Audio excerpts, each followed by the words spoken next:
ಎಲ್ಲರಿಗೂ ನಮಸ್ಕಾರ. Cook with Moni ಚಾನಲ್ಗೆ ಸುಸ್ವಾಗತ. ನಾನು ನಿಮ್ಮ ಮೋನಿಶಾ. ನನ್ನ ಚಾನಲ್ನ ಲೈಕ್ ಮಾಡಿ, ಶೇರ್ ಮಾಡಿ, ಸಬ್ಸ್ಕ್ರೈಬ್ ಮಾಡಿ, ಫಾಲೋ ಮಾಡಿ, ಕಮೆಂಟ್ಸ್ ಮಾಡಿ. ಇದೇ ರೀತಿ ನನ್ನ ವೀಡಿಯೋಸ್ಗೆ ಸಪೋರ್ಟ್ ಮಾಡ್ತಾಯಿರಿ. ಇವತ್ತು ಫ್ರೆಂಚ್ ಫ್ರೈಸ್, ಆದರೆ ಆಲೂಗೆಡ್ಡೆಲಲ್ಲ, ಬಾಳೆಕಾಯಿಲಿ. ಸೊ ನಾವು ಬಾಳೆಕಾಯಿಲಿ ಎಷ್ಟೊಂದು ಡಿಶಸ್ ಮಾಡ್ತೀವಿ, ಬಜ್ಜಿ ಮಾಡ್ತೀವಿ, ಫ್ರೈ ಮಾಡ್ತೀವಿ. ಬಟ್ ನಾನಿವತ್ತು ನಿಮಗಿವತ್ತು ಬಾಳೆಕಾಯಿಲಿ ಫ್ರೆಂಚ್ ಫ್ರೈಸ್ ಹೇಗೆ ಮಾಡೋದು ಅಂತ ತೋರಿಸ್ತೀನಿ. ನೋಡಿ, ನಾವು ಫ್ರೆಂಚ್ ಫ್ರೈಸ್ಗೆ ಹೇಗೆ ಕಟ್ ಮಾಡ್ಕೋಬೇಕು ಆ ಥರ ಬಾಳೆಕಾಯಿನ ಉದ್ದುದ್ದಕ್ಕೆ ಕಟ್ ಮಾಡಿಕೊಂಡು ನೋಡಿ ನೀರಲ್ಲಿ ಹಾಕಿ ಚೆನ್ನಾಗಿ ವಾಶ್ ಮಾಡ್ಕೊಂಡಿದ್ದೀನಿ. ಸ್ವಲ್ಪ ಉಪ್ಪು ಹಾಕಿ ವಾಶ್ ಮಾಡೋದ್ರಿಂದ ಅದರಲ್ಲಿರುವಂಥ ಅಂಟು ಕಡಿಮೆ ಆಗುತ್ತೆ. ಅದಾದ ನಂತರ ನೋಡಿ ಅದನ್ನೆಲ್ಲ ಫಿಲ್ಟ್ರ್ ಮಾಡಿ ತೆಗೆದುಕೊಂಡು ಅದಕ್ಕೆ ಅಚ್ಚ ಖಾರದ ಪುಡಿ ಮತ್ತು ರುಚಿಗೆ ತಕ್ಕಷ್ಟು ಉಪ್ಪು ಹಾಕಿ ಕಾರ್ನ್ಫ್ಲೋರ್ ಹಾಕ್ತಾಯಿದ್ದೀನಿ. ನಾನು 2 ಚಮಚದಷ್ಟು ಕಾರ್ನ್ಫ್ಲೋರ್ನ ಯೂಸ್ ಮಾಡಿ, ಮತ್ತು 1 ಚಮಚದಷ್ಟು ರವೆ. ನೀವು ಇಲ್ಲಿ ಯಾವ ರವೆ ಆದರೂ ಯೂಸ್ ಮಾಡ್ಬೋದು. ನಾನಿಲ್ಲಿ ಮಾಮೂಲಿ ಮೀಡಿಯಮ್ ರವೆ ಅಂತ ಹೇಳ್ತೀವಲ್ಲ, ನಾವು ಉಪ್ಪಿಟ್ಟೆಲ್ಲ ಯೂಸ್ ಮಾಡ್ತೀವಲ್ಲ, ಆ ರವೆನ ನಾನು ಯೂಸ್ ಮಾಡಿದ್ದೀನಿ. ಸೊ ಎಲ್ಲವನ್ನೂ ಒಂದು ಸರಿ ನೀಟಾಗಿ ಮಿಕ್ಸ್ ಮಾಡ್ಕೊಳ್ಳಿ. ಒಳ್ಳೆ ಒಂದು ಮಿಕ್ಸ್ ಕೊಡಬೇಕು. ನೀವು ಚೆನ್ನಾಗಿ ಮಿಕ್ಸ್ ಮಾಡಿಕೊಂಡ್ರೆ ಅದು ಎಲ್ಲ ಬಾಳೆಕಾಯಿ ಪೀಸಸ್ಗೂ ಎಲ್ಲ ಮಸಾಲೆನೂ ಹಿಡಿಯುತ್ತೆ. ಅದಕ್ಕೋಸ್ಕರ ನೋಡಿ ನಾನೆಲ್ಲವನ್ನು ನೀಟಾಗಿ ಮಿಕ್ಸ್ ಮಾಡ್ಕೊಂಡಿದ್ದೀನಿ. ಒಂದು ಕಡೆ ಎಣ್ಣೆನ ಕಾಯೋಕ್ಕೂ ಸಹ ಇಟ್ಟಿದ್ದೆ.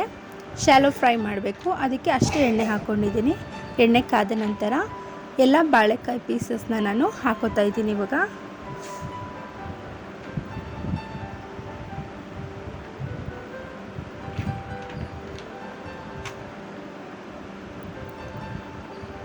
ಫ್ರೆಂಚ್ ಫ್ರೈಸ್ಗಿಂತ ಬೇಗನೆ ಆಗುತ್ತೆ, ತುಂಬ ಸಮಯನೂ ಹಿಡಿಯೋದಿಲ್ಲ. ಈಗ ನಾವು ಆಲೂಗಡ್ಡೆಲಿ ಫ್ರೆಂಚ್ ಫ್ರೈಸ್ ಮಾಡ್ತೀವಿ ಅಂತಂದರೆ ಫಸ್ಟ್ ಅದನ್ನು ಸ್ವಲ್ಪ ಬಾಯ್ಲ್ ಮಾಡ್ಕೋಬೇಕು. ಬಾಯ್ಲ್ ಮಾಡಿಕೊಂಡು ಅದು ವೆಟ್ಟಾಗಿರುತ್ತೆ, ಸಂಪೂರ್ಣವಾಗಿ ನೀರಿನಂಶ ತೆಗೆದು ಅದಾದಮೇಲೆ ಅದನ್ನು ಕಾರ್ನ್ಫ್ಲೋರೆಲ್ಲ ಹಾಕಿ ಮಿಕ್ಸ್ ಮಾಡಬೇಕು. ಬಟ್ ಇಲ್ಲಿ ಯಾವುದೇ ರೀತಿಯಾದಂಥ ಆ ಥರ ಪ್ರೊಸೀಜರ್ ಇಲ್ಲ. ನೀವು ಕಟ್ ಮಾಡ್ಕೊಂಡಿರುವಂಥ ಬಾಳೆಕಾಯಿನ ಡೈರೆಕ್ಟಾಗಿ ನೀವು ಫಿಲ್ಟ್ರ್ ಮಾಡಿಕೊಂಡು ನೋಡಿ ಎಲ್ಲ ಮಸಾಲೆ ನಾನು ಹೇಳಿದ್ನಲ್ಲ, ಇವಾಗ ಕಾರ್ನ್ಫ್ಲೋರು ಮತ್ತು ಅಚ್ಚ ಖಾರದ ಪುಡಿ, ಉಪ್ಪು ಹಾಕಿ ಮಿಕ್ಸ್ ಮಾಡಿಕೊಂಡು ಡೈರೆಕ್ಟಾಗಿ ನೀವು ಎಣ್ಣೆಲಿ ಇದನ್ನು ಫ್ರೈ ಮಾಡ್ಕೊಳ್ಳೋದು. ಖಂಡಿತ ಟ್ರೈ ಮಾಡಿ. ಊಟದ ಜೊತೆ ತುಂಬ ಚೆನ್ನಾಗಿರುತ್ತೆ. ಯಾವಾಗಲೂ ಬಜ್ಜಿನೇ ಟ್ರೈ ಮಾಡ್ತೀರಾ, ಬಟ್ ಊಟದ ಜೊತೆ ನಾನು ಇದನ್ನು ಮಧ್ಯಾಹ್ನ ಊಟಕ್ಕೆ ಅಂತ ಮಾಡಿದ್ದೆ. ತುಂಬ ಟೇಸ್ಟಾಗಿತ್ತು, ಮಕ್ಕಳಿಗೂ ಸಹ ತುಂಬ ಇಷ್ಟ ಆಯಿತು. ಈ ರೀತಿಯೂ ನಾವು ಬಾಳೆಕಾಯಿನ ತಿನ್ನಿಸ್ಬೋದು ಅನ್ನೋದಕ್ಕೆ ಇದೊಂದು ಎಕ್ಸಾಂಪಲ್.